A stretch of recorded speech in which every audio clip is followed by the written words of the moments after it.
নমস্কার বন্ধুরা, আপনারা দেখছেন কুকিং হাউস অফ অনিমা। দেখতেই পাচ্ছ এখানে একটা পেঁপে নিয়ে নিয়েছি। এই পেঁপেটা এমন একটা রেসিপি করব, যারা পেঁপে খায় না তারাও চেটে পুটে খেয়ে নেবে, বুঝতেই পারবে না এটা পেঁপে দিয়ে তৈরি হয়েছে। চলো তাহলে রেসিপিটা কিভাবে করছি দেখতে থাকো। সবার প্রথমে আমি পেঁপেটাকে কেটে নেব।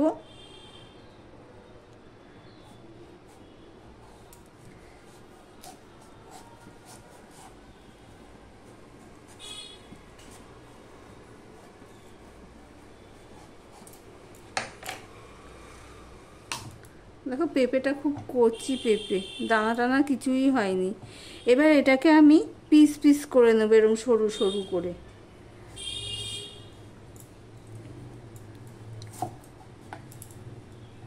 এইভাবে সরু সরু করে পিস পিস করে নেব, নিয়ে খোসাটা আমি এইভাবে ছাড়িয়ে নেব। তারপরে ফিরে আসছি, সঙ্গে থেকো বন্ধুরা। পেঁপেটা আমি এইভাবে সরু সরু করে ফালি করে নিয়েছি।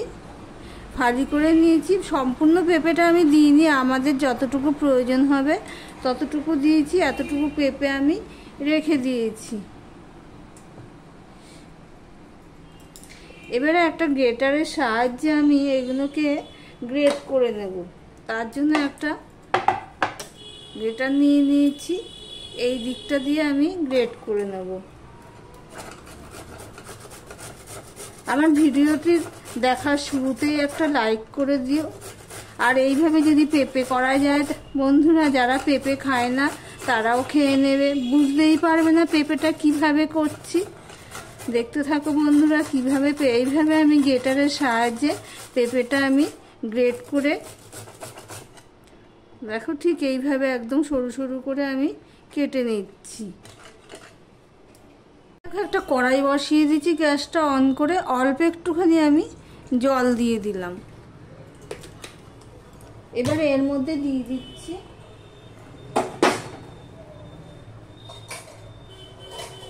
এই নুনটুকু আমি দিয়ে দিলাম।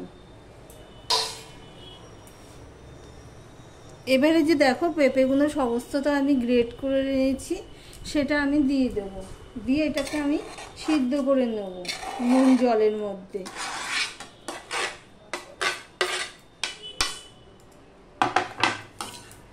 এবার নুন যেহেতু দিয়েছি, এবার জলটার সাথে তো একটু মিশিয়ে দিতে হবে।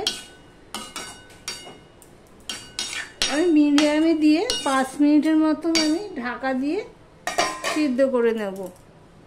দেখো বন্ধুরা, আমি সিদ্ধ করে পেঁপেটাকে আমি ঠান্ডা করে নিয়ে ঠিক এইভাবে চিপে চিপে সব জলটা ফেলে দিয়ে এখানে নিয়ে নিয়েছি।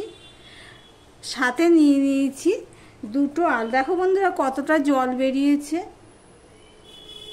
সাথে নিয়ে নিয়েছি দুটো আলু। একটা আলুকেই, বড় সাইজের আলুকেই আমি সিদ্ধ করে নিয়েছি। এবার এর মধ্যে দিয়ে দিচ্ছি দেখো চিনি আর আদা। দিয়ে দিলাম এখানে নুন একটুখানি, যেহেতু সিদ্ধ করার সময় নুন দিয়েছি তাই আলুর পরিমাণে আমি নুন দিলাম। নুন আর হলুদ দিয়ে দিলাম। আর এখানে দেখো লঙ্কার গুঁড়ো দিয়েছি, আর একটু ভাজা মশলা নিয়েছি। ভাজা মশলার মধ্যে এখানে জিরে, ধনে আর মৌরি রয়েছে, সেটা আমি দিয়ে দিলাম। এবার দিয়ে দিচ্ছি বেসন, 2 চামচের মতন হবে বেসন দিলাম। পরে যদি লাগে তো আবার দেব। এবার এগুলো সম্পূর্ণটা আমি ভালো করে মাখিয়ে নেব।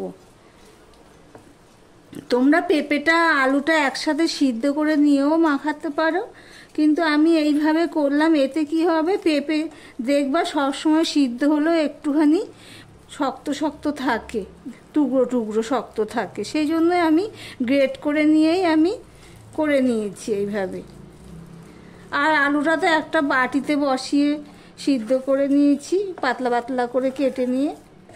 এবার আমি সম্পূর্ণটা দেখো বন্ধুরা ভালো করে মাখিয়ে নিচ্ছি। এই পর্যন্ত যারা ভিডিওটি দেখছো লাইক দিয়ে কন্টিনিউ করো। আর আমার ভিডিওটি যদি কোনো অংশ ভালো লেগে থাকে প্লিজ একটা লাইক করে দিও, শেয়ার করে দিও। এখানে দেখো একটু পাতলা হয়েছে, এখানে আমি আরেকটু বেসন দেবো।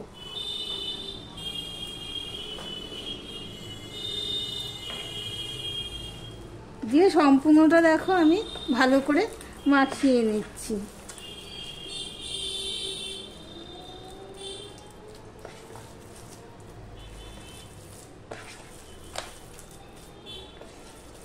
সম্পূর্ণটা ভালো করে মাখানো হয়ে গেছে। এবার আমি একটা কোপ্তার শেপ দিয়ে দেবো। এতক্ষণ তোমরা বুঝতেই পেরে গেছো আমি কি করব। হ্যাঁ বন্ধুরা, আমি করব পেঁপের কোপ্তা কারি। দেখো আমি আজকে লম্বা লম্বা করে করছি। এইভাবে আমি সমস্তটা করে নিয়ে ফিরে আসছি। আমি দুটো তোমাদেরকে দেখালাম, আমি এক হাত দিয়েই করে নিচ্ছি। এইভাবে আমি শেপ দিয়ে সব কিছু করে তারপর তোমাদের সামনে আসছি। বন্ধুরা একটা কড়াই বসিয়ে দিয়েছি, কড়াইতে আমি সাদা তেল দিয়ে দিয়েছি। তেলটা প্রায় গরম হয়ে এসছে। আমি একটুখানি নুন দিয়ে দিচ্ছি, সামান্য একটুখানি, আর দিয়ে দিচ্ছি একটুখানি হলুদ দিয়ে সম্পূর্ণটা আমি মিশিয়ে নিলাম। আর এদিকে দেখো আমি কোপ্তাগুলো সমস্তটা রেডি করে নিয়েছি, দেখতেই পাচ্ছ। এমনিতেই কত সুন্দর লাগছে। এবার যেহেতু তেলটা গরম হয়ে গেছে, এবার এক এক করে আমি কোপ্তাগুলো দিয়ে দেব। প্রথমে আমি দুটো দিয়ে দেখছি। তেলটা গরম হয়েছে,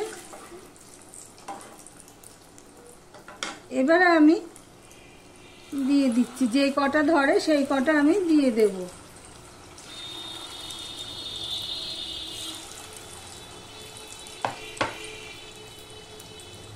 দেখো বন্ধুরা, এক পিঠটা হয়ে গেলে আমি উল্টে দিলাম। এইভাবে আমি পকোড়াগুলো, দেখো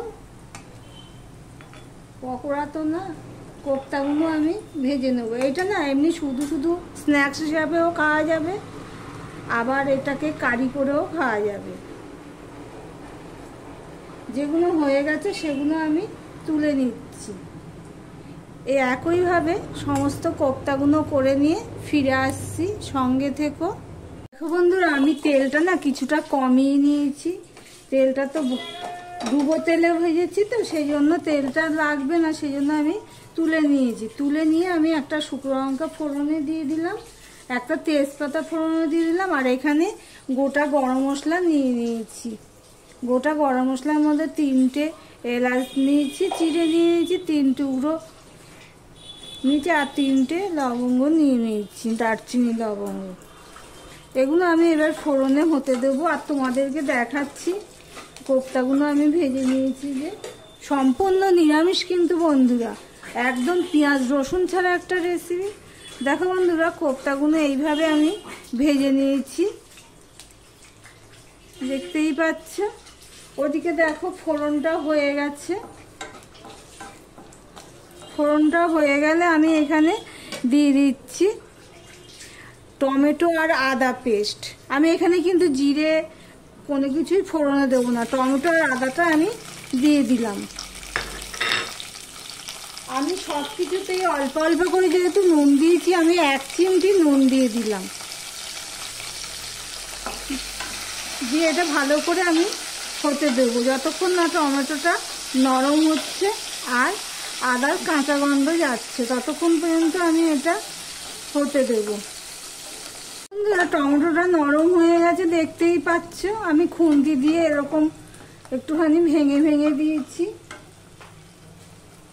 এবার আমি দিয়ে দিচ্ছি 1 চামচ ধনের গুঁড়ো, 1 চামচ জিরের গুঁড়ো, একটুখানি হলুদের গুঁড়ো, আর সামান্য লঙ্কার গুঁড়ো আমি দিয়ে দিলাম। পেঁপেতে না বেশি ঝাল খাটে না, সেই জন্য আমি লঙ্কার গুঁড়োর পরিমাণটা কম দিলাম। এবার মশলাটা কষানোর জন্য আমি একটু জল দিয়ে দিলাম। এবার মশলাটাকে আমি ভালো করে কষিয়ে নেব। তার মধ্যে তোমাদের আরেকটা জিনিস দেখাচ্ছি বন্ধুরা, আমি এখানে 2 চামচের মতন টক দই নিয়েছি। যেহেতু পেঁয়াজ রসুন বাটাটা কিছুই পড়বে না, একটু তো গ্রেভিটা হতে হবে, তাই জন্য বেশি না, 2 চামচের মতন আমি টক দই দিয়ে দিলাম। দিয়ে এটার সাথে ভালো করে আমি মিশিয়ে নিয়ে কষাতে থাকবো। গ্যাসের ফ্লেমটা কিন্তু আমি ছোট করে দিয়েছি, যেহেতু টক দইটা দিয়েছি সেই জন্য। দেখো বন্ধুরা, মশলাটা কষানো হয়ে গেছে, তেল ছাড়তে শুরু করেছে। টক দইটা দিয়েছি তো সেই জন্য আমি একটু চিনি দিয়ে দিচ্ছি, তাছাড়া নিরামিষ রান্নাতে একটু চিনি দিতেই হয়। চিনিটা দিয়ে আমি একটুখানি করে নেড়ে নিলাম।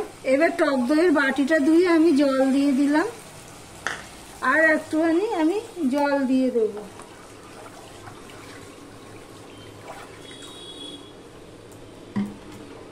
এবার ঝোলটা ফুটে ওঠা পর্যন্ত আমি অপেক্ষা করব। দেখো বন্ধুরা, আমি প্রায় 3 থেকে 3.5 মিনিট আমি জল দিয়ে ফুটিয়ে নিয়েছি, দেখতেই পাচ্ছ। এবারে আমি ভেজে রাখা কোপ্তাগুলো দিয়ে দেব। আমার ভিডিওটি যদি ভালো লেগে থাকে প্লিজ লাইক কমেন্ট শেয়ার করে দিও। আর যারা নতুন বন্ধু ভিডিওটি দেখছো এখনো পর্যন্ত সাবস্ক্রাইব করোনি, তাদেরকে বলবো সাবস্ক্রাইব করে পাশে থাকার জন্য। আর যারা সাবস্ক্রাইব করবে প্লিজ তুলে নিও না, তোমরা কমিউনিটি পোস্টে আমাকে নক করো, আমি ভুলে গেলে আমি সময় মতন ব্যাগ দিয়ে দেব। দেখো, তোমাদের সাথে কথা বলতে বলতে সমস্ত কোপ্তাগুলো আমার দেওয়া হয়ে গেছে। পেঁপে যারা খাবে না তারাও চেটে পুটে খেয়ে নেবে, বুঝতেই পারবে না যে এটা পেঁপের কোপ্তা।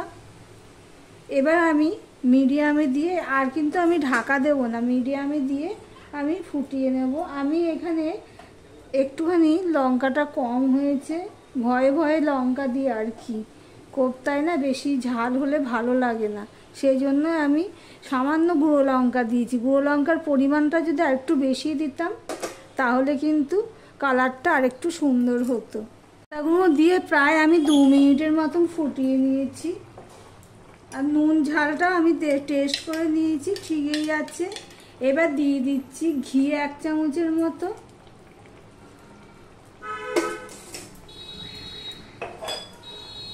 দিয়ে দিচ্ছি গরম মশলা।